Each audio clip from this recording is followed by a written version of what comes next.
Isang magandang hapon po or magagabi na rin po sa bawat isa. Latest weather update tayo ngayon mga kaibigan, pero bago tayong magpatuloy, please don't forget naman po to like and subscribe and always po hit ng notification bell. Maraming salamat po. So magandang balita mga kaibigan, ang hypnosis po natin ngayon galing sa Pag-asa, Northeast monsoon na lamang po ang nakakapekto sa ilang bahagi po yan ng Northern Luzon. Wala na po ang trap ng low pressure area, Tuluyan na nga po itong nalusaw at hindi na nga po ito ma-detect or makita sa ating weather radar. So as of now, mag-ingat pa rin o pinaghahanda pa rin po, ang ilang bahagi po ng Eastern Samar, Southern Leyte, Dinagat Island, Surigao del Norte, Surigao del Sur at Davao Oriental. Posible po kasi makaranas ng maulap po na panahon ngayong hapon na magkaroon naman ng isolated light rains, o heavy rainfall pagdating sa gabi. Pero hindi po dahil sa trap ng low pressure area. Ito po ay dahil sa Starlight, Yan po ang panibagong hypnosis natin na pinag-iingat po ng Pag-asa. So yung LPA, alam naman natin nawawala yan. Pero ang kinakatakot natin dito, yung mga localized thunderstorm. Minsan kasi yung easterly shear line, yan po yung malakas pa sa bagyo. Dahil magtatagal yan ng ilang linggo, at nananatili talaga minsan sa ating bansa.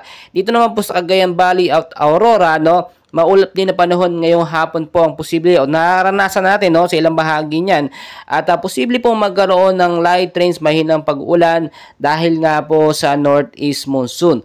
Wala naman pong significant impact dyan sa lugar na yan, pero maghanda na rin po tayo. Kung aalis po kayo, magdala po kayo ng payong jacket, kapote, panlaban po yan in case magkaroon ng biglaan pong pag-ulan. Sa Ilocos Region at Cordillera Administrative Region, maulap na panahon pong mararanasan ngayong hapon. Posible magkaroon ng isolated light rains naman pagdating sa gabi, dala ng northeast monsoon. Mag-ingat pa rin. Lagi kong pinapaalala, yung mga payong nyo, yung mga jacket po ninyo, dalhin nyo lagi saan man kayo pupunta kapag lalabas kayo ng inyong bahay. Sa area po dito ng Metro Manila, marami nag-aabang dyan at sa ilang bahagi po ng Luzon at ilang bahagi ng Visayas at Mindanao. Ito po, weather condition po natin dyan, maulap na panahon din po mararanasan. Pero ito pong mga panahon po nito ay dala po ito ng easterlies, localized thunderstorm. Wala pong trap ng low pressure area. So mag-ingat tayo sa posibleng pagbabaha. Yung LPA, mas okay pa minsan yon dahil itong mga localized thunderstorm, nagbibigay talaga yan ng malakas na minsan na pag-ulan, na minsan mas malakas pa sa bagyo. Well, mga kaibigan, palagi kayong mag-antabay sa ating channel para ma-update ko po kayo sa lagay ng ating panahon.